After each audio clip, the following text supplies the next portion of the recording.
Demonology and Devil Lore. Part 1. Demonology. Chapter 5. Classification.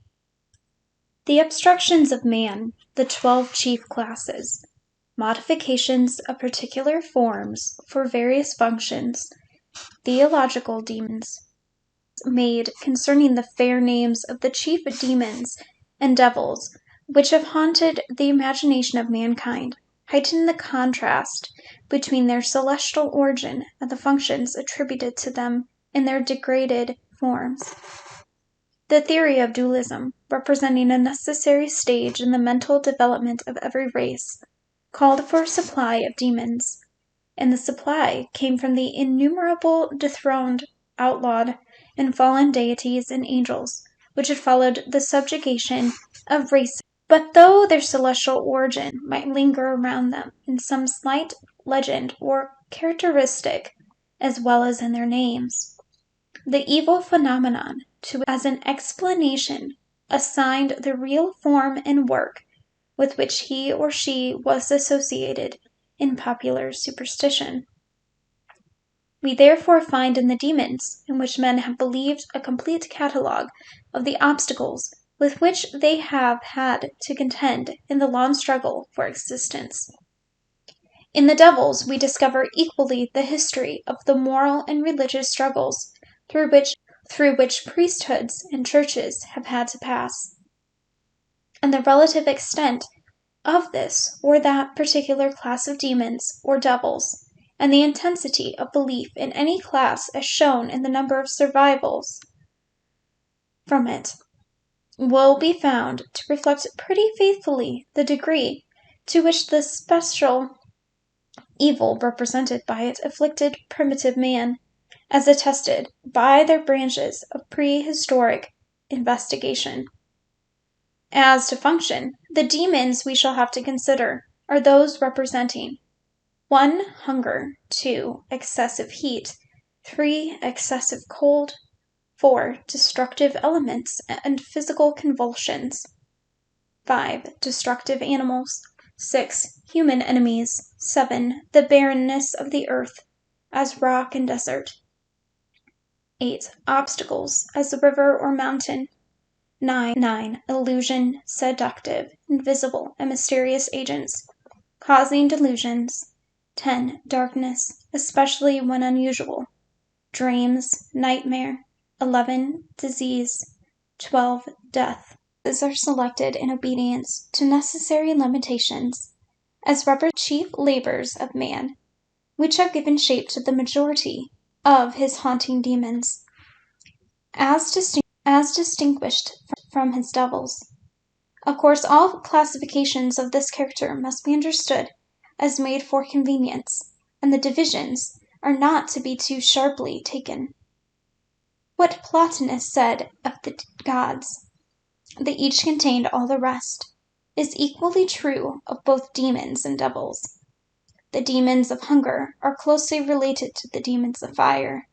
Agni devoured his parents, 2 sticks consumed by the flame they produce, and from them we pass easily to elemental demons, like the lightning, or demons of fever.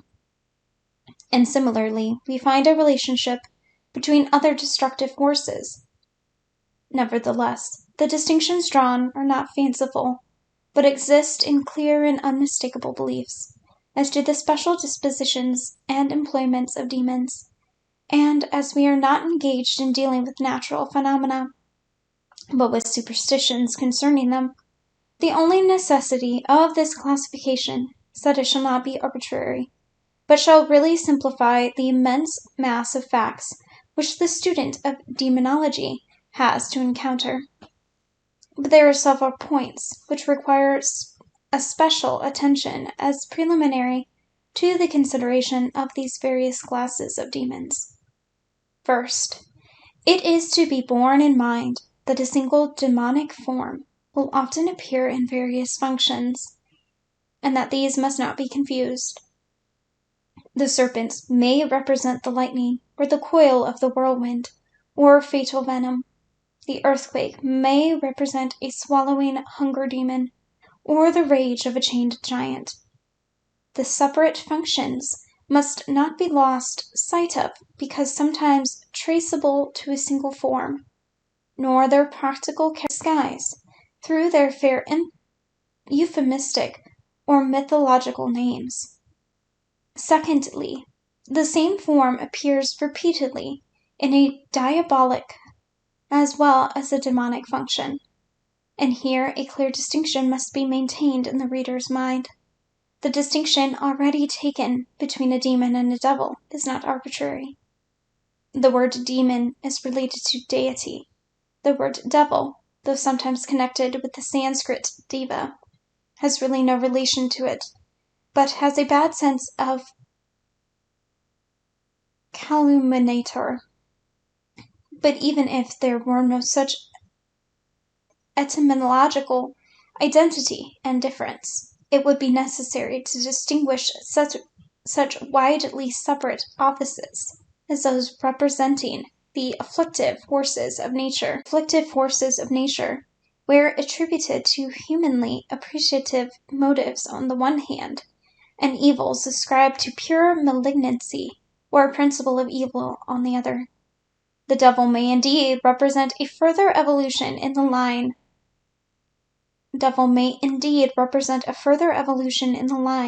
on which the demon has appeared. Ahriman the bad, in conflict with Ormuzd the good, may be a spiritualization of the conflict between light and darkness, sun and cloud, as represented in the Vedic Indra and Vitra. But the two phases represent different classes of ideas, indeed different worlds, and the apprehension of both requires that they shall be carefully distinguished, even when associated with the same forms and names. Thirdly, there is an important class of demons which the reader may expect to find fully treated of in the part of my work, more particularly devoted to demonology, which must be deferred, or rather traced in that portion relating to the devil. They are forms which in their original conception were largely beneficent, and have become of evil repute mainly through the anathema of theology. The checkerboard on which Osiris sat had its development in hosts of primitive shapes of light opposing shapes of darkness. The evil of some of these is ideal, others are morally amphibious. Teraphim, Lares, genii, were ancestors of the guardian angels and patron saints of the present day. They were oftenest in the shapes of dogs and cats and aged human ancestors, supposed to keep watch and ward about the house, like the friendly domovoi represented in Russia. The evil disposition and harmfulness ascribed to them are partly natural, but partly also due to the difficulty of superseding them with patron saints and angels. The degradation of beneficent beings, already described in relation to large demonic and diabolic forms, must be understood or constantly acting in the smallest details of household superstition, with which strange reaction and monotonous result will appear when we come to consider the phenomena of witchcraft. Finally, it must be remarked that the nature of our inquiry renders the consideration of the origin of myths, whether solar or other, or secondary importance. Such origin it will be necessary to point out and discuss incidentally, but our main point will always be the forms in which the myths have become incarnate, and their modifications in various places and times, these being the result of those actual experiences with which demonology is chiefly concerned. A myth, as many able writers have pointed out, is in its origin the explanation by the uncivilized mind of some natural phenomenon, not an allegory, not an esoteric conceit. For this reason it possesses fluidity, and takes on manifold shapes. The apparent sleep of the sun in winter may be represented in a vast range of myths, and the 7 sleepers to the man in the moon, and our nursery rhyme. But the variations all have relation to facts and circumstances.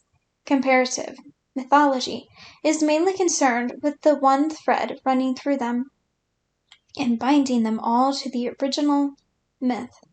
The task of demonology is rather to discover the agencies which have given their several shapes. If it be shown that Orthos and Cerberus were primarily the morning and evening twilight or howling winds, either interpretation is here secondary to their personification as dogs. Demonology would ask, why dogs? Why not bulls? Its answer in each case detaches from the anterior myth its mode, and shows this as the determining force of future myths.